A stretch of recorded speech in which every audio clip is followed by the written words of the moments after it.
അച്ഛൻ തിരിച്ചു വരാൻ നേരം എന്നോട് ചോദിച്ചിരുന്നു നാട്ടിൽ സെറ്റിലാകാൻ പറ്റില്ലേ എന്ന്. കുറെ ആയില്ലേ ഇവിടെ, പെട്ടെന്നെല്ലാം ഒഴിവാക്കി വരാനൊന്നും പറ്റില്ലെന്ന് ഞാൻ പറഞ്ഞിട്ടുണ്ട്.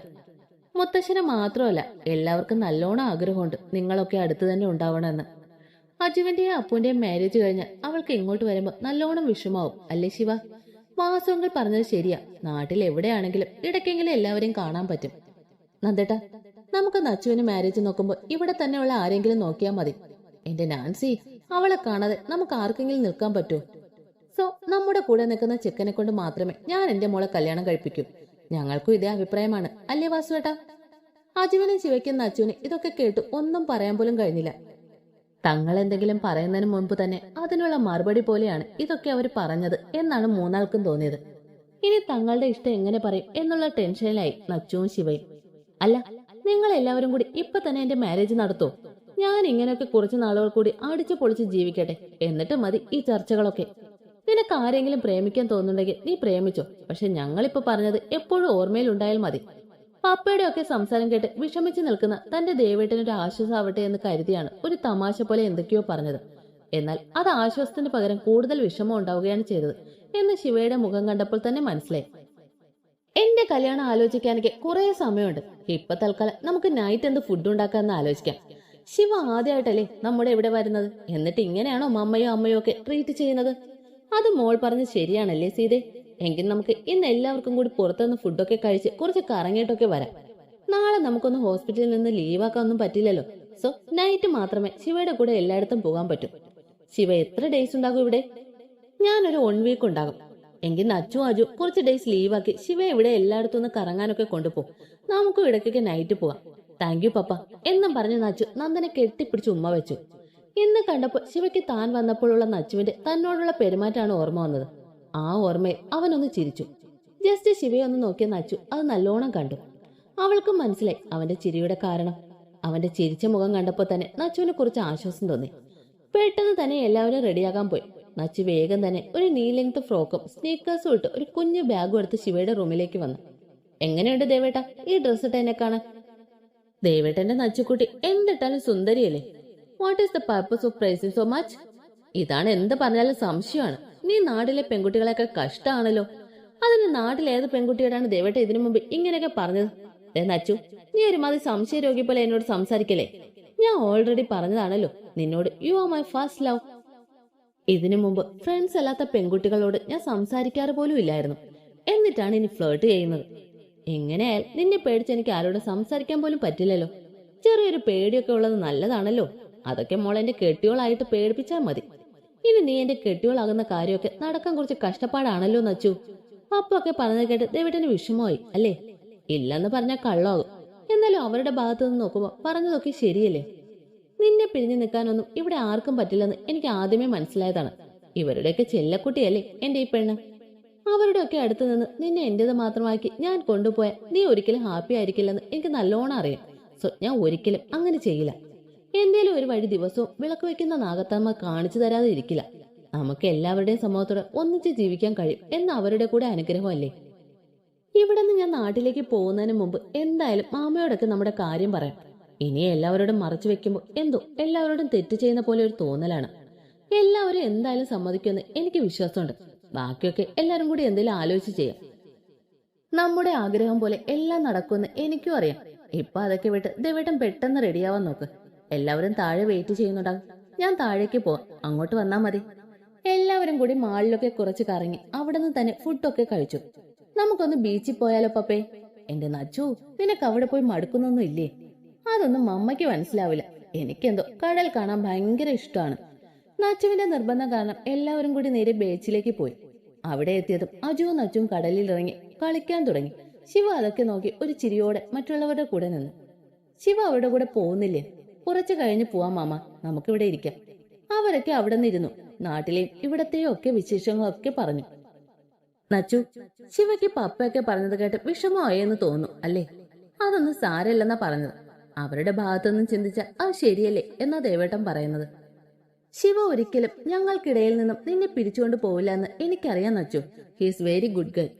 കുറച്ചു സമയം ശിവയെ കൂടെ നച്ചു അജുവും കൂടി കടലിലൊക്കെ ഇറങ്ങി. അവർക്ക് മതിയായപ്പോൾ തിരിച്ചു വീട്ടിലേക്ക് വന്നു. നല്ലോണം നേരം വൈകിയതിനാൽ വന്ന ഉടനെ ഫ്രഷായി എല്ലാവരും ഉറങ്ങാൻ കിടന്നു.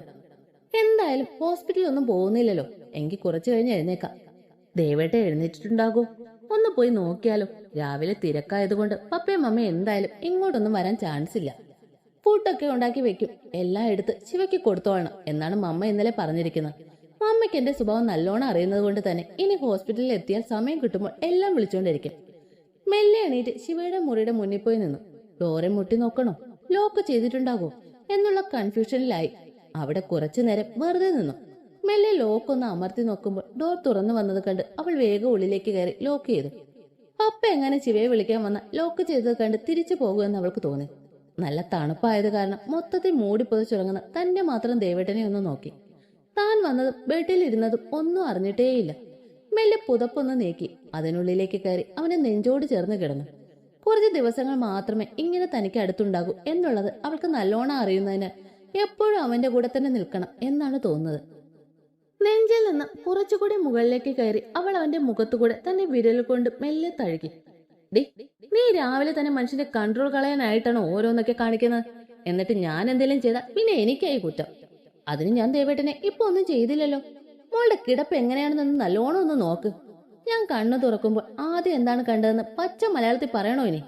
അച്ഛൻ ജസ്റ്റ് ഒന്ന് നോക്കി. തന്റെ ശരീരം മൊത്തം അവന്റെ മുകളിലാണ്. മുഖത്ത് മാത്രം നോക്കിയത് കൊണ്ട് വേറെ ഒന്നും താൻ ശ്രദ്ധിച്ചില്ല. ഞാൻ ദേവേട്ടൻ ഉറങ്ങുവാണോ എന്ന് നോക്കിയതാണ്. പിന്നെ ഉറങ്ങുന്ന മനുഷ്യന്റെ മേലെ കയറി കിടന്നിട്ടാണല്ലോ ഇതൊക്കെ നോക്കുന്നത്. നീ ഇങ്ങനെയൊക്കെ ചെയ്യുമ്പോൾ എന്റെ അവസ്ഥ എന്താണെന്ന് നിനക്ക് മനസ്സിലാകുന്നില്ലല്ലോ മോളെ.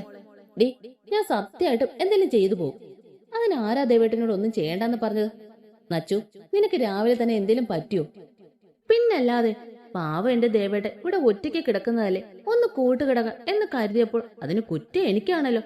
അതിന് വെറുതെ കൂട്ടുകിടന്നിട്ട് എന്താ കാര്യം? എന്തേലുമൊക്കെ ചെയ്ത് എന്നെ ഒന്ന് സ്നേഹിച്ചൂടെ നിനക്ക്? ഇനി ഞാനും കൂടി സ്നേഹിക്കാത്തന്നെ കുറവേ ഉള്ളൂ. ദേവേട്ടന്റെ സ്നേഹം തന്നെ ഇപ്പൊ കൂടുതലാണ്. ഇനിയും കൂടിയ പിടിച്ചാ കിട്ടില്ല മോനെ. അതെനിക്കും അറിയുന്നത് കൊണ്ടല്ലേ ഞാൻ നിന്നോട് ഇങ്ങനെയൊന്നും കിടക്കല്ലേ എന്ന് പറഞ്ഞത്. നിനക്ക് വികാരങ്ങളൊക്കെ കുറച്ച് കുറവാണെന്നാണ് എനിക്ക് തോന്നുന്നത്. അതെന്താ അങ്ങനെ തോന്നാൻ കാരണം? അല്ലാതെ പിന്നെ ഇങ്ങനെയൊക്കെ കിടക്കുമ്പോ ആർക്കായാലും ഒന്ന് കിസ് ചെയ്യാനെങ്കിലും തോന്നില്ലേ? അതിന് ദേവേട്ട എഴുന്നേറ്റ് ഫ്രഷ് ആയില്ലല്ലോ. നീ എഴുന്നേറ്റിട്ട് പല്ലെങ്കിലും തേച്ചിട്ടാണോ ഇവിടേക്ക് വന്നത്? അല്ല, ഞാൻ എഴുന്നേറ്റ് ഉടനെ ദേവേട്ട എഴുന്നേറ്റ് ഒന്ന് നോക്കാൻ വന്നതാണ്. അപ്പൊ പിന്നെ ഞാൻ മാത്രം എന്തിനാ പല്ല് തേക്കുന്നത്? ഇപ്പൊ പല്ല് തേക്കാത്ത നിന്നെ എനിക്ക് കിസ് ചെയ്യാമല്ലോ. അതൊന്നും പറ്റില്ല. എന്തുകൊണ്ട് പറ്റില്ല എന്നുകൂടി പറ. ചുമ്മാ ഇവിടെ കിടന്ന് ഉറങ്ങിക്കൊണ്ട് നിന്ന് എന്നെ എന്തൊക്കെയോ ചെയ്ത് ഉണർത്തിയത് ആരാ? സോ എനിക്ക് ഇഷ്ടമുള്ളതൊക്കെ ഞാൻ ചെയ്യും. ഒറ്റ തിരിച്ചുകൊണ്ട് നച്ചുവിനെ തന്റെ താഴെയാക്കി ശിവ. ദേവേട്ട വേണ്ട, എനിക്ക് ബ്രഷ് ചെയ്യാതെ ഒന്നും ചെയ്യുന്ന ഇഷ്ടമല്ല. അതാ, അതിന് നിന്നോടൊന്നും ചെയ്യാൻ ഞാൻ പറഞ്ഞില്ലല്ലോ. നച്ചുകൊണ്ടേ ദേവേട്ട ഒന്ന് നല്ലോണം സ്നേഹിക്കട്ടെ. ആരേലും ഇപ്പൊ വരും ഇങ്ങോട്ട്. നമ്മൾ രണ്ടാളെ എങ്ങനെ കണ്ട പിന്നെ എന്താണ് ഉണ്ടാകുക എന്ന് പറയാൻ പറ്റില്ലല്ലോ. അതിന് എന്റെ മുറിയിലേക്ക് വന്ന് നീയാണെന്ന് മോൾ മറന്നു പോയോ? മാമനോട് ഞാൻ പറഞ്ഞോളാം, പുന്നാര മോൾക്ക് മുറച്ചെറുക്കനോട് ഒരുപാട് ഇഷ്ടമാണെന്ന്.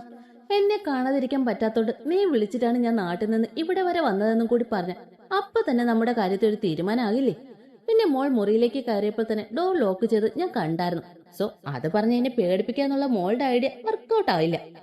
അപ്പൊ ഞാൻ വന്നപ്പോ എഴുന്നേറ്റിട്ടാണോ ഒന്നും അറിയാത്ത പോലെ കിടന്നത്? അതുകൊണ്ടല്ലേ മോളെ ഇതുപോലെ എനിക്ക് അടുത്ത് കിട്ടിയത്. ദേവേട്ട, എനിക്ക് ഇങ്ങനെ കിടക്കുമ്പോ ശ്വാസം കിട്ടാത്തത് പോലെ തോന്നുന്നുണ്ട്. അതല്ലേ ഞാൻ പറഞ്ഞത്, കുറച്ച് ശ്വാസം ഞാൻ തരാമെന്ന്. നിനക്കാണെങ്കിൽ അത് വേണ്ടെന്നും പറഞ്ഞിട്ടല്ലേ? ശിവ നച്ചുവിന്റെ രണ്ട് സൈഡിലുമായി കൈകൾ കുത്തിയായിരുന്നു നിന്നത്. പെട്ടെന്ന് നച്ചു ശിവ രണ്ട് സൈഡിലായി കുത്തി നിന്ന കൈയിൽ ഒന്നിനെ ഒന്ന് ജസ്റ്റ് തട്ടി. ശിവ നച്ചുവിന്റെ മേലേക്ക് വീണു. ഒരു നിമിഷം ശിവ അനങ്ങാതെ അവളുടെ മേലെ കിടന്നു. മോൾ എന്നെ കൊണ്ട് എന്തെങ്കിലുമൊക്കെ ചെയ്യിപ്പിച്ചേ അടങ്ങുമെന്ന് തീരുമാനിച്ചു വന്നതാണല്ലേ? ഇത്രയും നേരം ഞാൻ എന്റെ മനസ്സിനെ തന്നെ എങ്ങനെയൊക്കെയോ കൺട്രോൾ ചെയ്തതാണ്. ഇപ്പൊ നീയായിട്ട് തന്നെ അതൊക്കെ കളഞ്ഞു. സോ ഇനി എന്ത് സംഭവിച്ചാലും എന്നെ കുറ്റം പറയാൻ മോൾക്ക് യാതൊരു അവകാശവും ഇല്ല.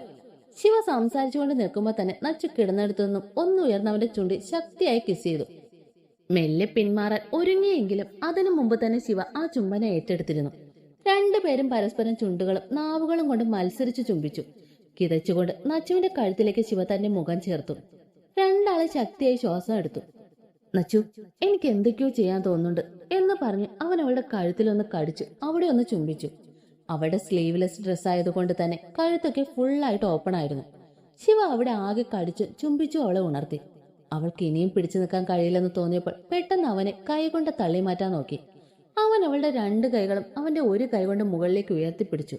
അതോടെ ടീഷർട്ട് മുകളിലേക്ക് ഉയർന്നു. അവളുടെ ഷോർട്സിന്റെയും ടീഷർട്ടിന്റെയും ഇടയിലൂടെ വയറൊക്കെ നല്ലോണം കാണാൻ തുടങ്ങി. ശിവ അവളെ മൊത്തത്തിലൊന്ന് നോക്കി. Achu, can I kiss your hip? Achu ഒന്നും പറയാതെ അവനെ ഒന്ന് നോക്കി കണ്ണുകൾ മെല്ലെ അടച്ചു. അവളുടെ സമ്മതമായിരുന്നു അത് എന്ന് ശിവയ്ക്ക് മനസ്സിലായി. ജസ്റ്റ് ഒന്ന് കിസ് ചെയ്ത് ശിവ അവളെ ശക്തിയായി ഹഗ് ചെയ്തു. അച്ചു, പ്ലീസ് കുറച്ചു സമയം ഒന്നും സംസാരിക്കാതെ ഇങ്ങനെ നിൽക്ക്. അവന്റെ അവസ്ഥ അവൾക്ക് നല്ലോണം മനസ്സിലായത് കാരണം ഒന്നും പറയാതെ അവനെ ചേർത്ത് പിടിച്ചു. ഒന്ന് ഓക്കെ ആയി എന്ന് തോന്നിയപ്പോൾ ശിവ വേഗം എഴുന്നേറ്റ് ബാത്റൂമിലേക്ക് പോയി. നച്ചു, നീയും പോയി ഫ്രഷായി വാ, നമുക്ക് ഒന്നിച്ച് ചായ കുടിക്കാം. നച്ചു വേഗം തന്റെ റൂമിലേക്ക് നടന്നു. രണ്ടാളും ഫ്രഷായി താഴേക്ക് വരുമ്പോൾ പപ്പയും അമ്മയൊക്കെ നേരത്തെ ഹോസ്പിറ്റലിലേക്ക് പോയിട്ടുണ്ടായിരുന്നു. നച്ചു ഫുഡൊക്കെ എടുത്തു വെച്ച് രണ്ടാളും സംസാരിച്ചുകൊണ്ട് കഴിച്ചു. അജു ഇപ്പൊ വരും ദേവേട്ട, നമുക്ക് പുറത്തൊക്കെ ഒന്ന് പോകാം. വേഗം തന്നെ രണ്ടാളും റെഡിയായി അജുവിനെ നോക്കി പുറത്തേക്ക് ഇറങ്ങി. നിങ്ങൾ റെഡിയായോ? ഞാൻ കരുതി ഇവളെ എഴുന്നേറ്റ് പോലും കാണില്ലെന്ന്. ഞാൻ ഇന്ന് നേരത്തെ എഴുന്നേറ്റ്, കണ്ടില്ലേ, നിന്നേക്കാ മുന്നേ റെഡിയാവുകയും ചെയ്തു. അത് ശിവ ഉള്ളത് കൊണ്ടായിരിക്കും, അല്ലെങ്കിൽ എവിടെയെങ്കിലും പോകാൻ ഞാൻ വന്നിട്ടല്ലേ നിന്നെ വിളിച്ച് എഴുന്നേപ്പിക്കുന്നത് പോലും. എന്റെ ശിവ, ഇവൾക്ക് ഉറക്കെന്ന് പറഞ്ഞ പിന്നെ വേറെ ഒന്നും വേണ്ട. ഒരു ദിവസം മൊത്തം വേണേ ഉറങ്ങിക്കോളും. അതൊക്കെ ദയവായിട്ട് അഡ്ജസ്റ്റ് ചെയ്യും അല്ലേ? പിന്നെ ഞാൻ നിനക്കിനെ ഒരു തൊട്ടിലൂടെ കെട്ടി ആടിത്തരാം. ഓ, രണ്ടും കൂടി ഇപ്പൊ ഒറ്റ കെട്ടായല്ലേ എന്നെ പറയാൻ? നീ ഞങ്ങളുടെയൊക്കെ ചെല്ലക്കുട്ടിയല്ലേ, ഞങ്ങൾ നിന്നെ അങ്ങനെ കളിയാക്കൂ എന്നും പറഞ്ഞ് രണ്ടാളും ഇരു സൈഡിൽ നിന്നും അവളെ ചേർത്ത് പിടിച്ചു. അവൾ രണ്ടാളുടെയും കവളി ഒന്ന് കിസ് ചെയ്തു. അജുവും നച്ചുവും കൂടെ തങ്ങളുടെ നാടും പഠിച്ച സ്കൂളും ഇഷ്ടപ്പെട്ട സ്ഥലങ്ങളും എല്ലാം കുറച്ച് ദിവസങ്ങൾ കൊണ്ട് തന്നെ ശിവയെ കാണിച്ചു കൊടുത്തു. നാളെയാണ് ശിവ നാട്ടിലേക്ക് മടങ്ങി പോകുന്നത്. അതിന്റെ വിഷമത്തിൽ ഇന്നൊരു ദിവസം രണ്ടാളും തനിയെ ചിലവഴിച്ചോട്ടെ എന്ന് കരുതി അജു ഹോസ്പിറ്റലിൽ പോകുമെന്നും പറഞ്ഞു. നച്ചു, ഇന്ന് എല്ലാവരോടും ഞാൻ പറയട്ടെ നമ്മുടെ കാര്യം. നൈറ്റ് ഫുഡ് കഴിക്കുമ്പോൾ ഞാൻ പറയാൻ ദേവേട്ടാ, ഞാൻ ഇന്ന് വരെ എന്റെ ലൈഫിൽ ഒരു കാര്യവും ഇവരോടൊന്നും മറച്ചു വെച്ചിട്ടില്ല. സോ ഇത്രയും ഇമ്പോർട്ടന്റ് ആയ കാര്യം ഞാൻ തന്നെ ആദ്യം പറയുന്നതാണ് നല്ലത്. എങ്കിൽ നിന്റെ ഇഷ്ടം പോലെ ചെയ്യാം. ആരും എതിർക്കാനൊന്നും ചാൻസ് ഇല്ല. എന്നാലും ചെറിയൊരു ടെൻഷനുണ്ട് അല്ലേ? മാമനൊക്കെ നാട്ടിൽ സെറ്റിലാവാൻ താല്പര്യം ഉണ്ടായിരുന്നെങ്കിൽ നല്ലതായിരുന്നു അല്ലേ? ഇവിടെ കുറെ നാളായില്ലേ, അതാണ് എല്ലാവർക്കും ഇവിടെ തന്നെ ഇഷ്ടം. എന്തായാലും അച്ഛനും അമ്മയൊക്കെ നാട്ടിൽ പോകേണ്ടി വരും. അവിടെ മുത്തശ്ശനും മുത്തശ്ശിക്കും തീരെ വയ്യ. ഇത്രയും നാൾ അവർ ഒറ്റയ്ക്ക് തന്നെ ആയിരുന്നില്ലേ? ഇനിയെങ്കിലും കൂടെ നിൽക്കണമെന്ന് അച്ഛന് നല്ല ആഗ്രഹമുണ്ട് എന്ന് നാട്ടിൽ നിന്ന് വന്നപ്പോ പപ്പയോട് പറഞ്ഞു കേട്ടു. അവര് പോകുന്നെങ്കിൽ പിന്നെ പപ്പയും അമ്മയും ഒരു നിമിഷം പോലും ഇവിടെ നിൽക്കില്ല. അവിടെ എല്ലാവരുടെയും കൂടെ നിൽക്കാൻ പപ്പയ്ക്കും സന്തോഷം മാത്രമേ ഉണ്ടാവൂ. ഇവിടുത്തെ ഹോസ്പിറ്റലൊക്കെ പെട്ടെന്ന് ഒഴിവാക്കി വരാൻ പറ്റില്ലല്ലോ. കുറച്ചു സമയം വേണ്ടിവരും എല്ലാം ഒന്ന് സെറ്റ് ആകാൻ. രണ്ടാളും അന്നൊരു ദിവസം മുഴുവൻ സംസാരിച്ചു ഒന്നിച്ച് ഭക്ഷണം കഴിച്ചു ഒക്കെയിരുന്നു. വൈകുന്നേരം എല്ലാവരും വന്ന് ഒന്നിച്ചിരുന്ന് ചായ കുടിക്കുമ്പോഴാണ് നച്ചു തന്റെ മനസ്സിലുള്ളത് എല്ലാം എല്ലാവരോടും പറയാമെന്ന് കരുതിയത്. അജുവിനോട് പറഞ്ഞപ്പോൾ അവനും അത് നല്ലതാണെന്ന് തോന്നി.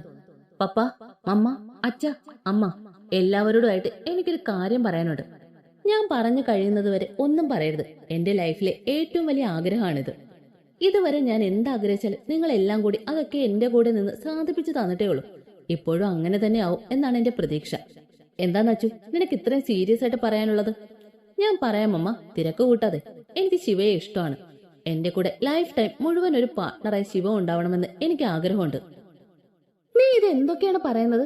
നിനക്കതിന് അവനെ കുറച്ച് നാളുകൾ കൊണ്ടുള്ള പരിചയമല്ലേ ഉള്ളൂ. അപ്പോഴേക്ക് ഇത്രയൊക്കെ ഉറപ്പിച്ചു പറയാൻ മാത്രം നിങ്ങൾ തമ്മിൽ ഇഷ്ടമുണ്ടോ? ഒരാളോട് ഇഷ്ടം തോന്നാനും ജീവിതം മൊത്തം കൂടെ വേണമെന്ന് തോന്നാനും ഒരുപാട് സമയം വേണ്ട എന്ന് ഏറ്റവും കൂടുതൽ അറിയുന്നത് നിങ്ങൾക്കൊക്കെ തന്നെയല്ലേ പപ്പ? ഞാൻ പറയാതെ തന്നെ നിങ്ങൾക്കറിയാലോ ഒരാളെ പ്രണയിക്കുമ്പോഴുള്ള അവസ്ഥ. ശിവ എന്നോട് ഇഷ്ടമാണെന്ന് പറഞ്ഞിട്ട് ഞാൻ കുറച്ച് സമയം എടുത്ത് നല്ലോണം ആലോചിച്ചു. എനിക്ക് ഇഷ്ടമാണെന്ന് ഉറപ്പായിട്ടാണ് തിരിച്ചിഷ്ടം പറഞ്ഞത്. എനിക്ക് പിന്നീട് തെറ്റുപറ്റിപ്പോയി എന്ന് തോന്നാതിരിക്കാനാണ് അങ്ങനെ ചെയ്തത്. ഇപ്പൊ എനിക്ക് ഉറപ്പാണ് മറ്റാരേക്കാളും എന്നെ മനസ്സിലാക്കാൻ, എപ്പോഴും കൂടെ നിൽക്കാൻ ഒക്കെ ശിവയ്ക്ക് പറ്റുമെന്ന്. കുറെ സമയത്തേക്ക് ആരും ഒന്നും സംസാരിച്ചില്ല. മാമ, നച്ചു പറഞ്ഞത് തന്നെയാണ് എനിക്കും പറയാനുള്ളത്. അവളെ എനിക്ക് ഒരുപാട് ഇഷ്ടമാണ്. എന്തുകൊണ്ടാണ് അവളോട് ഇഷ്ടം തോന്നിയതെന്ന് ചോദിച്ചാൽ പറയാനൊരു കാരണമൊന്നുമില്ല.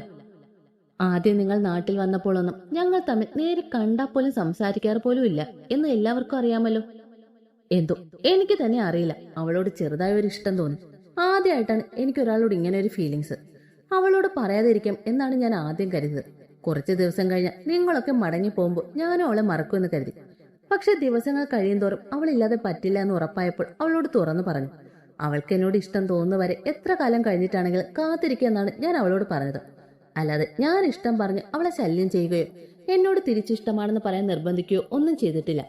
അങ്ങനെ ഒന്നും ഉണ്ടാകുന്ന ഇഷ്ടം ഒരിക്കലും നിലനിൽക്കില്ല എന്ന് എനിക്കറിയാം. പിന്നീട് അവളുടെ ലൈഫിൽ ഞാൻ വേണമെന്ന് തോന്നിയപ്പോഴാണ് അവൾ എന്നോട് ഇഷ്ടമാണെന്ന് പറഞ്ഞത്. എനിക്കറിയാം നിങ്ങൾക്കൊക്കെ പെട്ടെന്ന് കേൾക്കുമ്പോൾ അക്സെപ്റ്റ് ചെയ്യാൻ ബുദ്ധിമുട്ടാണെന്ന്. ഞങ്ങൾക്ക് രണ്ടാൾക്കും പരസ്പരം ഇഷ്ടമുണ്ടെന്ന് കരുതി അതൊരിക്കലും നിങ്ങളൊക്കെ എതിർത്തുകൊണ്ട് അല്ലെങ്കിൽ എല്ലാവരുടെയും ഇഷ്ടമില്ലാതെ ജീവിക്കും എന്നല്ല. എല്ലാവരുടെ ഇഷ്ടത്തോടെയും അനുഗ്രഹത്തോടെയുള്ള ഒരു ജീവിതമാണ് ഞങ്ങൾ ആഗ്രഹിക്കുന്നത്. നിങ്ങൾ എല്ലാവരും നോക്കുന്ന പോലെ അവളെ നോക്കാൻ എനിക്ക് കഴിയുമോ എന്നറിയില്ല. എന്നാൽ ഒരു ഉറപ്പ് ഞാൻ തരാം, അവളെ ഒരിക്കലും ഞാൻ കരയിക്കില്ല, ഒറ്റപ്പെടുത്തില്ല, എന്നും കൂടെ ഉണ്ടാകും. ഞാൻ നാളെ തിരിച്ചു പോകും മുമ്പ് എല്ലാവരോടും പറയണമെന്ന് തോന്നി.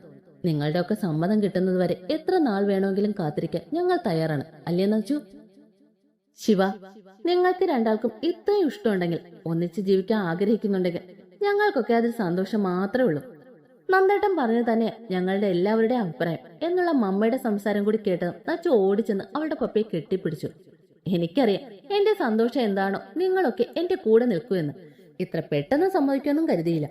അതിന് നാളെ തന്നെ നിന്റെ കല്യാണം നടത്താം എന്നൊന്നും അല്ല ഞങ്ങൾ പറഞ്ഞത്. അല്ലെങ്കിൽ എനിക്കതിന് നാളെ കല്യാണം കഴിക്കേണ്ട.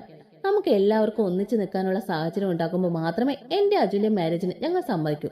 ഞങ്ങൾക്ക് നാട്ടിൽ പോയി സെറ്റിൽ ആവണം എന്നുണ്ട്. വാസുവിന്റെ അച്ഛനും അമ്മയ്ക്കും വയസ്സായില്ലേ, ഇനിയെങ്കിലും അവരുടെ കൂടെ നിൽക്കാൻ അവനും ആഗ്രഹമുണ്ട്, അല്ലേടാ? നിങ്ങളില്ലാതെ ഞങ്ങൾ ഒരിക്കലും നാട്ടിലേക്ക് പോവില്ല നന്ദ. അതിന് ഞങ്ങളില്ലെന്ന് ആര് പറഞ്ഞു? ഇവിടെ എല്ലാം ഒഴിവാക്കിയിട്ട് നാട്ടിലേക്ക് പോകാനുള്ള ഒരു സമയം വേണം, അത്രേ ഉള്ളൂ. ശിവ, തന്നെ ഞങ്ങൾക്കൊക്കെ വിശ്വാസമാണ്. ഞങ്ങളുടെ നച്ചുവിനെ താൻ ഒരുപാട് സ്നേഹിക്കുന്നുണ്ട് എന്ന് ഇപ്പൊ എല്ലാവർക്കും മനസ്സിലായി. ഇവര് രണ്ടാളും ഞങ്ങൾക്ക് എല്ലാവർക്കും ഞങ്ങളുടെ മക്കളാണ്. അതിൽ വേർതിരിവ് ഒരിക്കലും ഞങ്ങൾ കാണിച്ചിട്ടില്ല. എനിക്കറിയാം അങ്കിൾ, അതൊക്കെ